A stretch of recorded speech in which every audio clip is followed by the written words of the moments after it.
Hmm. This is Full Grace After a Party by Frank O'Hara. You do not always know what I am feeling. Last night in the warm spring air, when I was blazing my tirade against someone that did not interest me, it was love for you that set me afire. And isn't it odd that in rooms full of strangers, my most tender feelings should rive and express themselves in screaming? Put out your hand. Isn't now an ashtray suddenly there beside the bed? And someone you love comes in and says, wouldn't you like your eggs a little different this morning? And when they come, they're just plain scrambled eggs. And the warm weather is holding.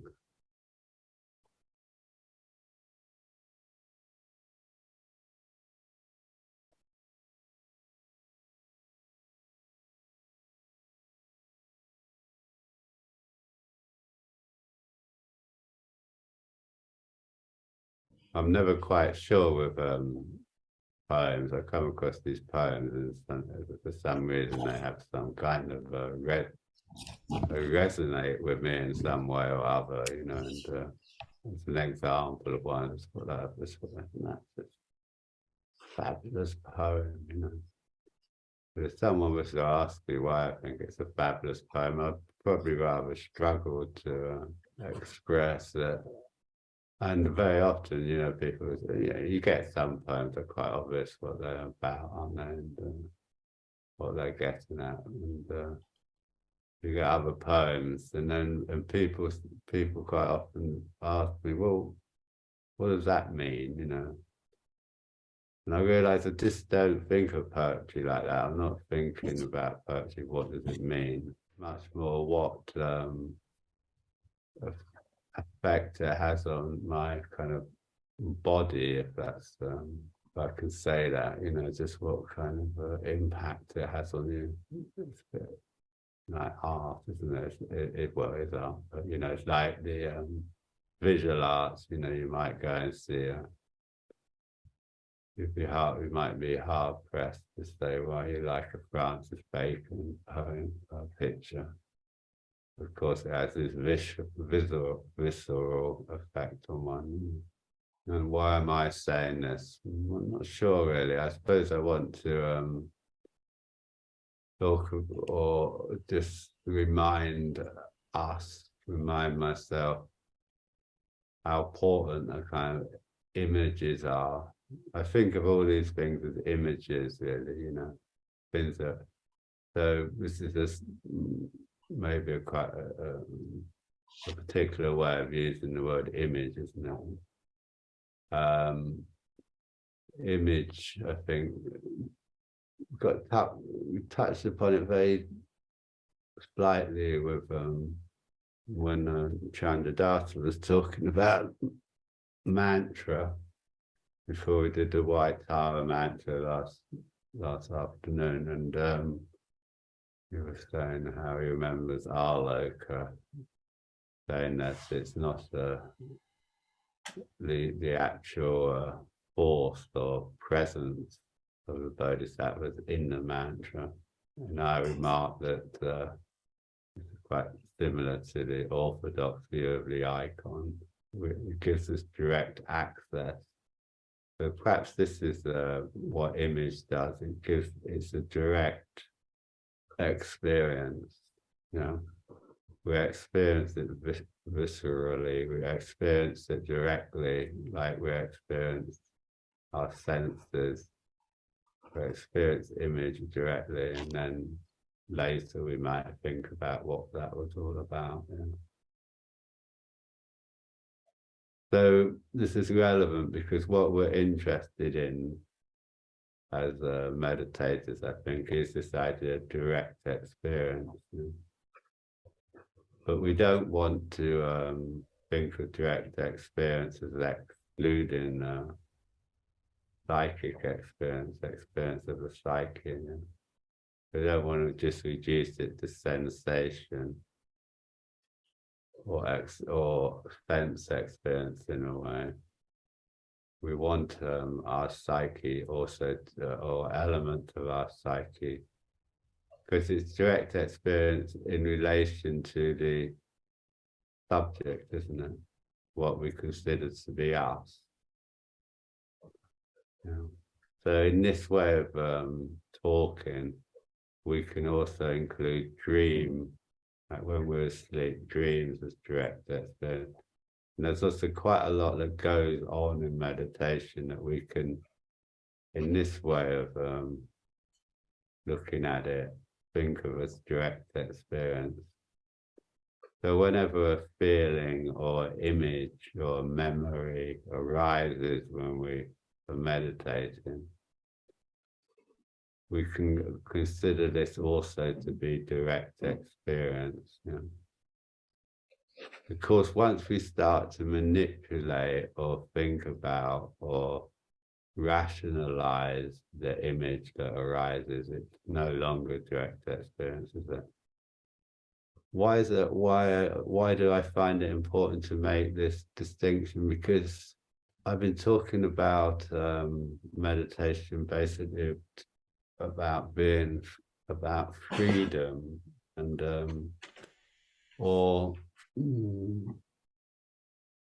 a particular way of being in the world which is based on love, which is based on feeling our kinship with all the rest of life, and is a kind of relaxing into the world, an appreciation of the world, a participation in the world, a participation in I'm going to just say divinity of the world. I don't mean this as a God, but it's a sacred nature, a mysterious nature of the world. This participation, how we got this longing to participate, to be enwrapped or embedded or part of the world. You know? So this is one mode of being, and what it can be contrasted with, I think, is the manipulation of the world. Yeah, that's a very interesting little snippet in that Gilchrist book, Master and his Emissary, which recently has become very popular in Tree Ratner circles. I'm not quite sure why it's suddenly becoming popular, but anyway, it is an interesting book, and there's one little bit where he's talking about reaching out a hand towards an object, and how if you're grasping an object, like pulling an object towards you, it activates certain parts of the brain. But if you're reaching out to explore an object, it activates quite different parts of the brain, even though the actual action, physical action, might be very similar. Yeah. This sort of intention, our intentionality towards the world. And of course, more and more, our intentionality towards the world has been one of appropriation, hasn't it? Manipulation, appropriation, the whole sort of way we posited our relationship to the world is one of dominating, isn't it? Dominating the world and exploiting the world, rather than participating with the world. And of course, the chickens are coming home to roost, aren't they? That obviously is not a sustainable way of being of living, is it? So meditation, I mean, meditation is perhaps a place where we can cultivate or become comfortable with this different modality of being in the world, you know. which is one of just sort of allowing things to be as they are, rather than feel that we have to be in charge of things. It's funny how we're so insistent, isn't it, on our view of the world, or our opinions about the world, or even our experience of the world, rather than just sitting with or abiding in. I've said this a couple of times. I say it again. I think it's more interesting if you try not to bring your normal sort of way of being into meditation, which is based on insecurity, isn't it? Our normal mode of being is largely based on feeling insecure, I think. Not good enough. We need to make an impression. We all got our own list, you know. I don't know. The need to be liked, so on and so forth, all these things. And of course, you know, when we sit down to meditate, maybe there's a way we can just relax and just have the experience when we stop trying to control everything, or assert ourselves or impose ourselves on the world in a particular way, be noticed, or whatever it is. You know, when we stop doing that, nothing bad happens. Nothing bad happens. When you relax, nothing bad happens. When you stop making self, we can call this making self, can't we? Whenever we appropriate the world, we kind of are making self. We're positing ourselves as opposed to the world. You know?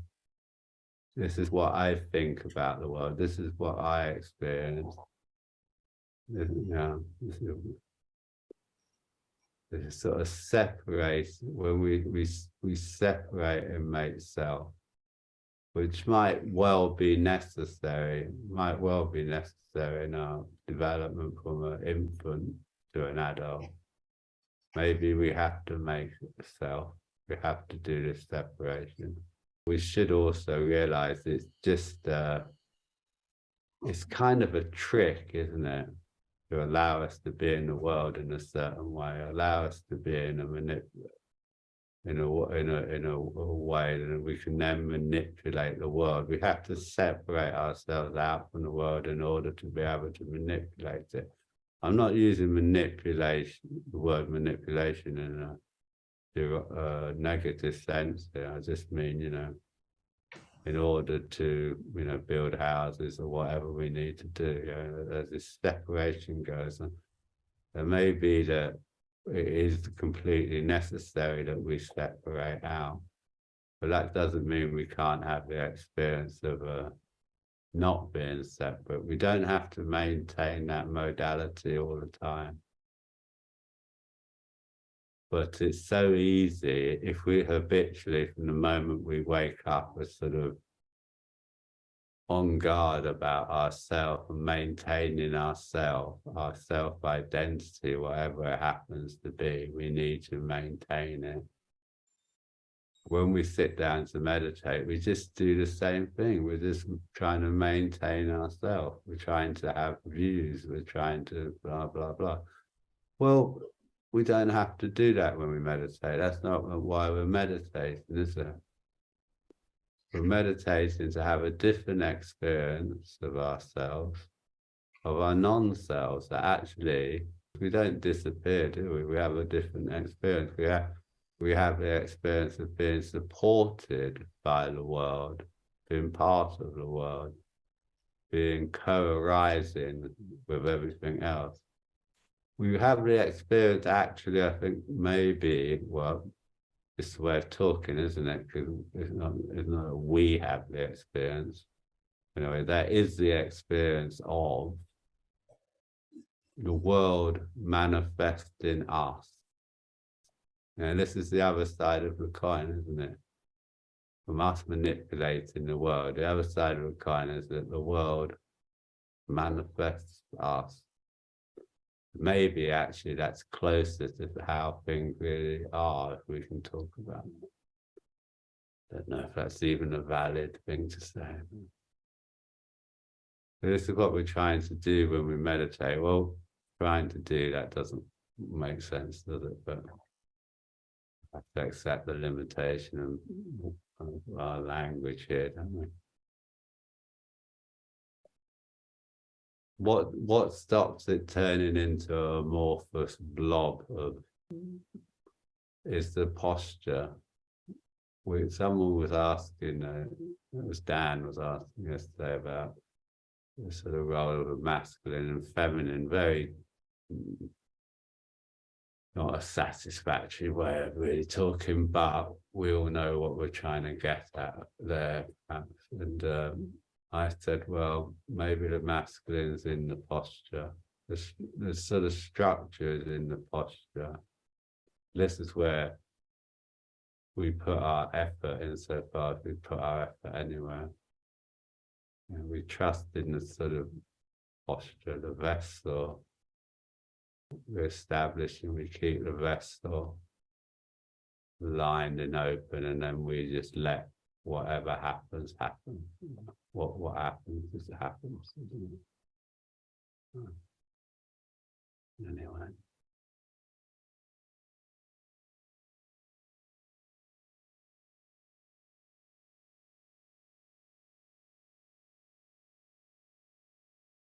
And odd things happen. I think maybe to come back to Frank O'Hara, you know.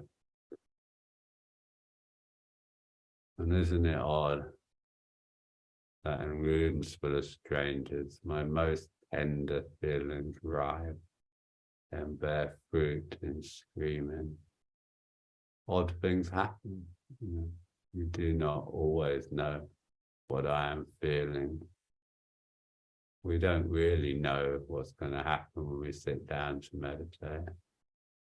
And somehow maybe we're just going to find a slightly, well, we're just open and interested in our experience, and we're not going to sort of condemn ourselves too much. You know, maybe we have some uncomfortable experiences or experiences that don't kind of fit with our idea of who or what we are, you know.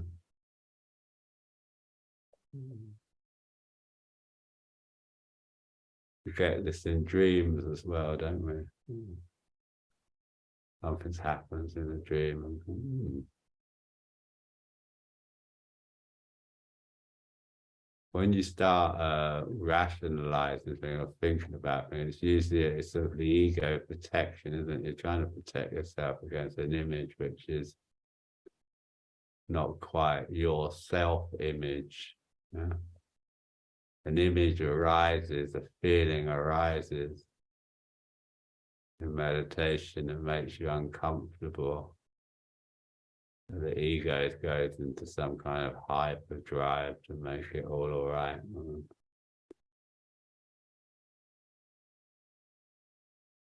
That's because I ate too much cheese or whatever. Anyway. But it is all right, isn't it? Because it's just manifesting like everything else. I won't go into this anymore, but let's get comfortable from this.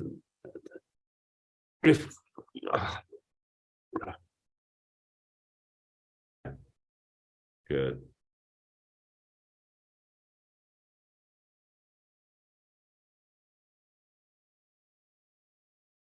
Have a sense of the room around you,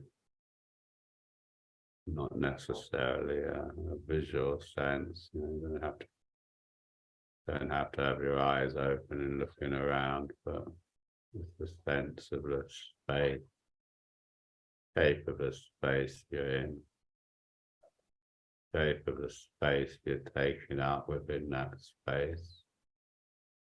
And there's also, of course, space inside you, isn't there? You're inside space, space is inside you. the kind of container of the room, container of the body, vessels, these vessels inside vessels. The house is in an environment outside, so we just have a sense of location in a way.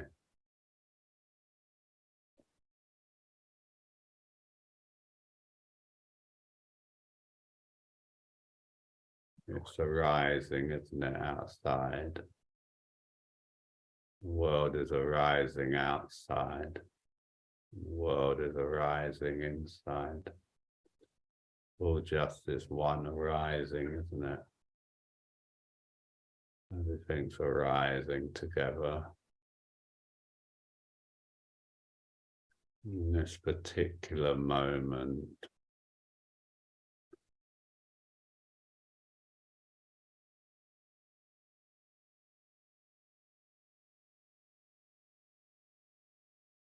your face, ask your face to relax. Find something nice to say to your face then. My darling face, just relax. It's okay. We're just sitting here in the arising.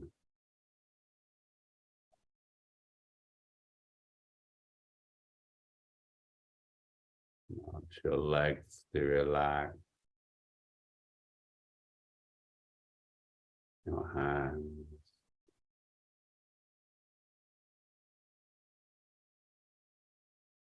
There's some breath moving through the body. And we sort of invite the energy of the body, so we're not holding more than we have to. Although there is this dynamic energy through the central channel there, we imagine, don't we, this channel running from root to crown, maybe this column of blue light.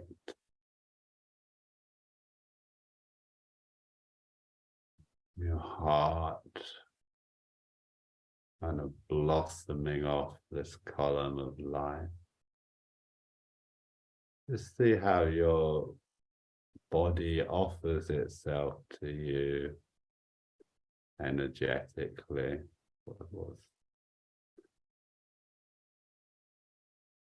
Try and include all your kind of major bits and pieces, if that makes sense.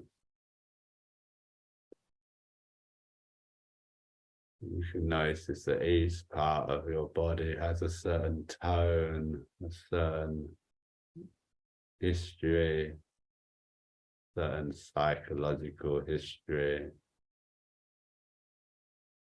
Whether it's your feet, ankles, your calves, your knees, your thighs, and so on. Everything has its own kind of manifested in a way, its own kind of energy.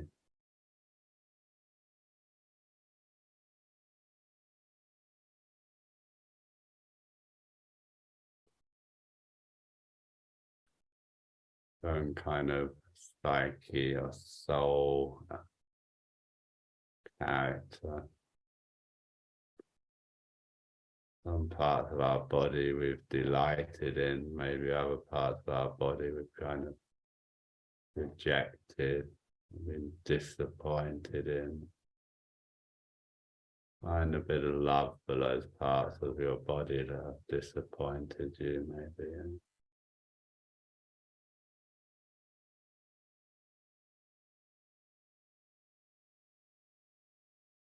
you felt a bit uncomfortable with.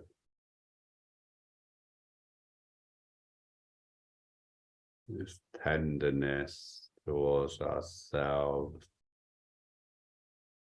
based on becoming comfortable with our vulnerability. This tenderness.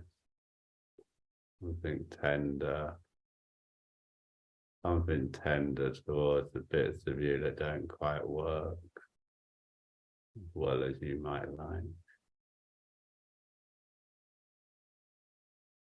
Don't quite conform to your ideals. So maybe that's where the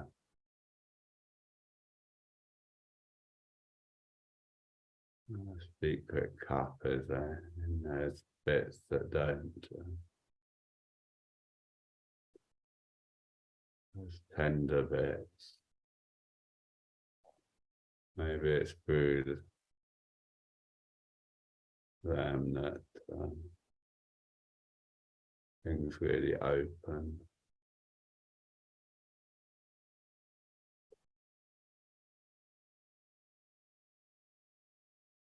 This body full of mystery, full of history,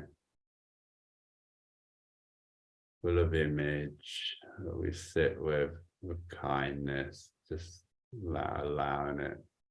Don't try and overman it, overlord it. Just let it manifest as it manifests, this breathing, moist, pulsing body that we have, your blood going around, breath coming and going. This exquisite sensitivity to the world. Feel the world touching your skin, entering through your nose, provoking sensation through contact and sound and smell. It's always so actively and imaginatively involved in the world, isn't it? Our bodies, our consciousness. Always arising. We arise due to contact with, don't we? Don't exist in a vacuum in any sense of the word. Don't exist in a psychic vacuum any more than we exist or could exist in a physical vacuum. We exist in a river of imagination, a river of history, of becoming, of arising. Your face relaxed, there's nothing to figure out.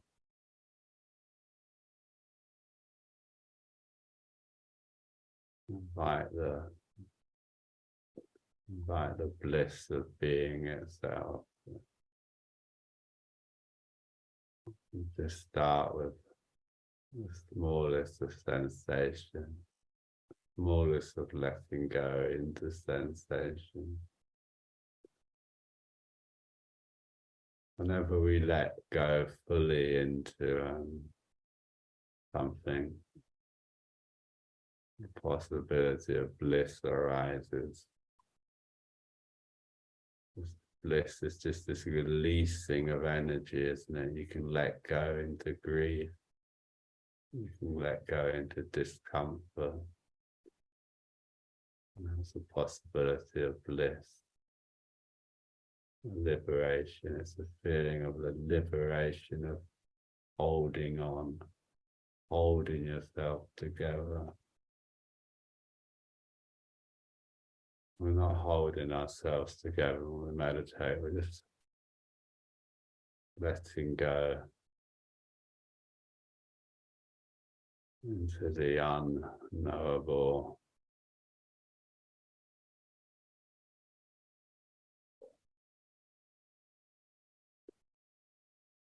Into trusting being itself, manifesting itself.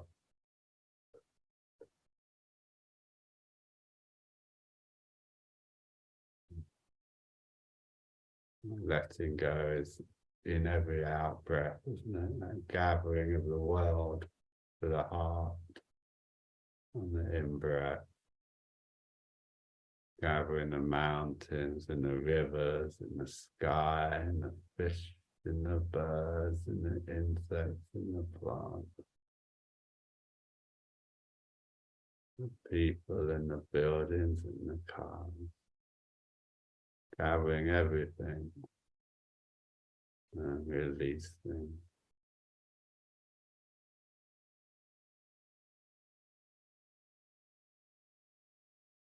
Nice. All of this, just a fancy way of talking about relaxing your face.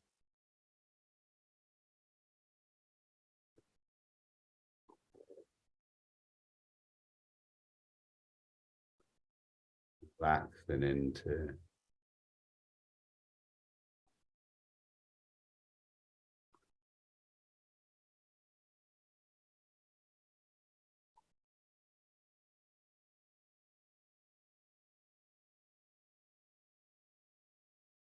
as Leonard saying, come my friends, be not afraid. In love we are born, in love we pass away.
find yourself thinking a lot, just maybe try relaxing your legs.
time for a little rest. So, in your own time, take up a resting posture.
Maybe you can just lay still for a few more moments, and then making a sudden transition, just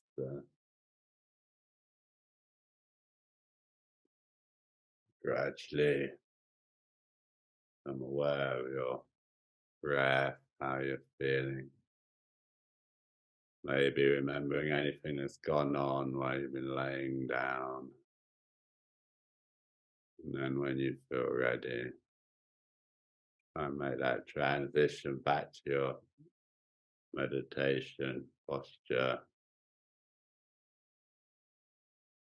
as smoothly as possible, so you're not kind of disturbing yourself more than necessary. Kind of bring in whatever's happened while I've been laying down into a different alignment, sort of more energetic alignment with this vertical axis, allowing our body to be dynamically engaged along that vertical axis of our back and our neck and our head. When you come into the posture, as you through the back of your body, front. Makes sense.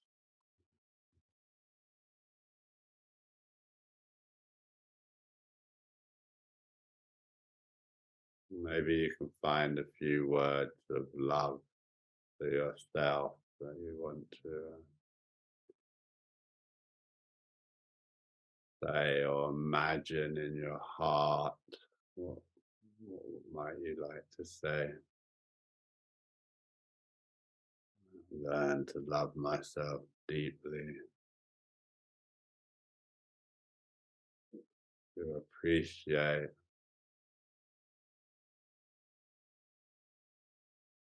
I love myself.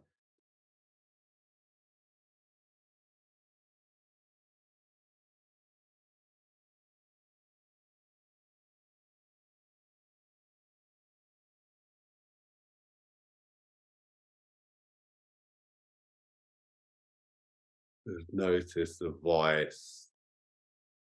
There is a voice. And find this voice of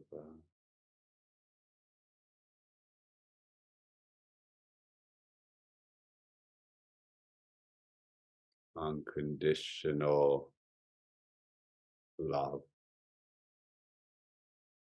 Where's that coming from inside? What do you imagine it? In the womb, in the heart,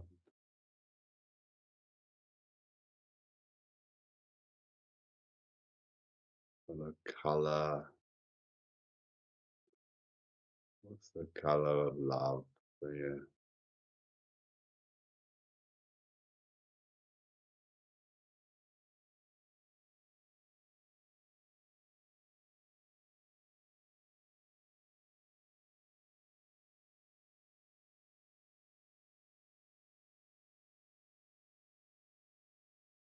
Soul turn orange colored. Soul turn the color of love. What's the color of love for you? What's the feeling?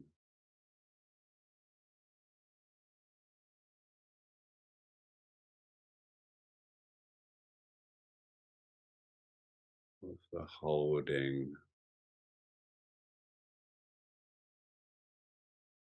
Neck and the throat, the chest.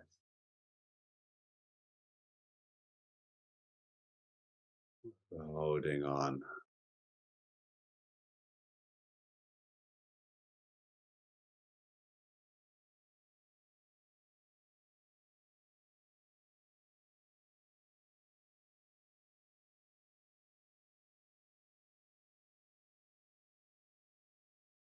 the avoidance, or the rationalizations, all that mental activity. Usually, whenever you got kind of excessive mental activity, I think you've got kind of avoidance, and something more basic, something more embodied, felt, direct experience, being, face relax, your jaw relax, leg relax.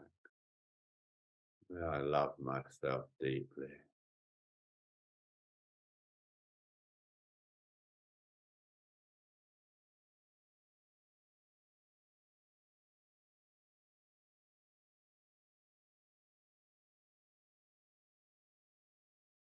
With all my limitations and my thoughts, my incompleteness. Yeah, I love myself.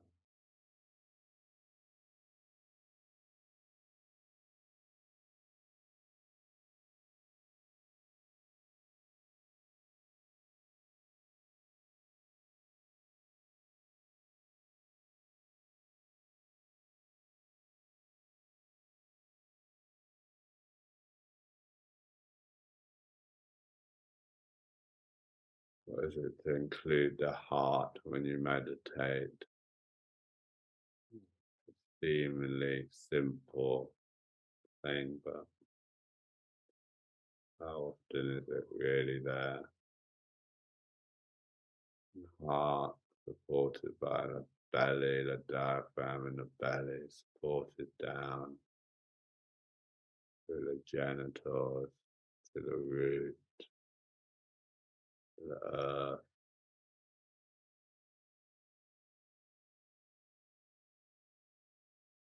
connected through the throat to the face,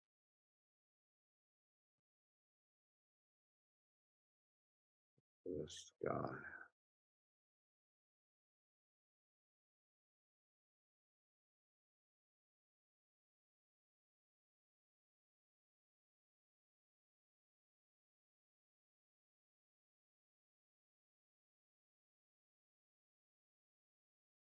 What's the real potential of just sitting with the world, the inner world of yourself, the outer world of yourself, then with this arising in this moment, here now, in this moment.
Just noticing what's happening, or what you're doing or not doing.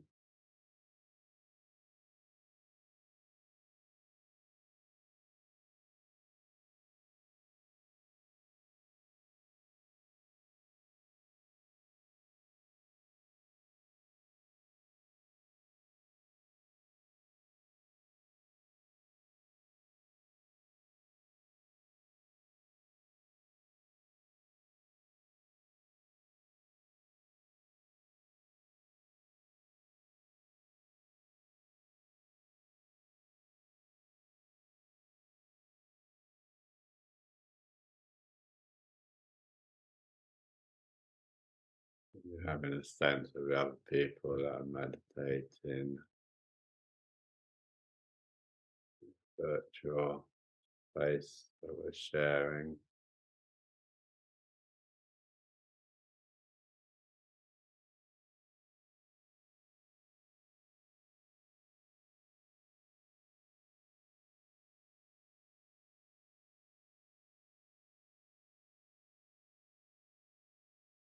If you can allow yourself to be supported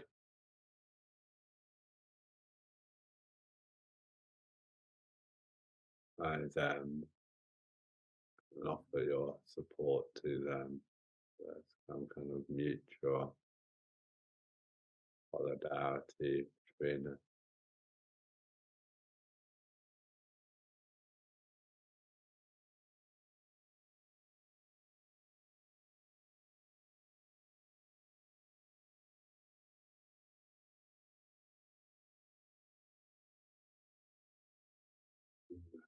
And extend this to the world at large in whatever way. Maybe just energetic sort of wave from the heart, moving out from the heart.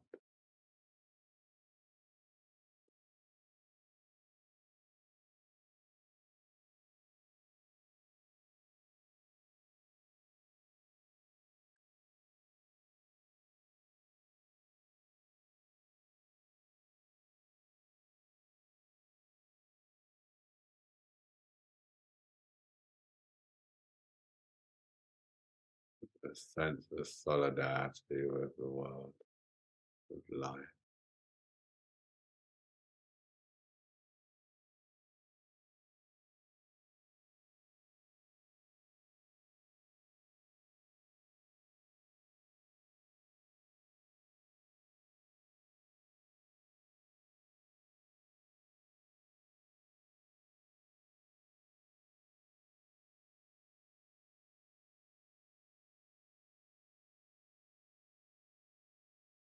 Where we all recognize our mutual arising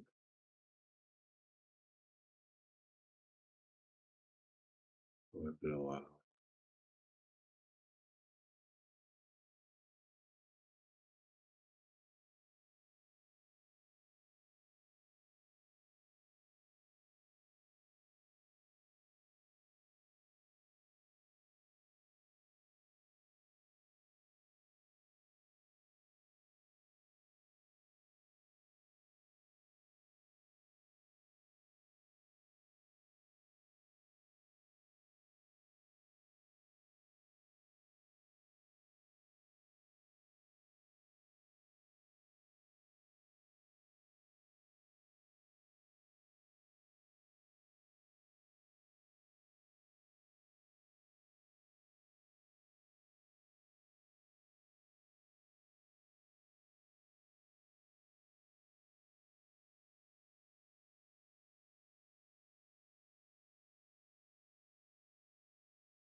So we'll leave it there for this morning and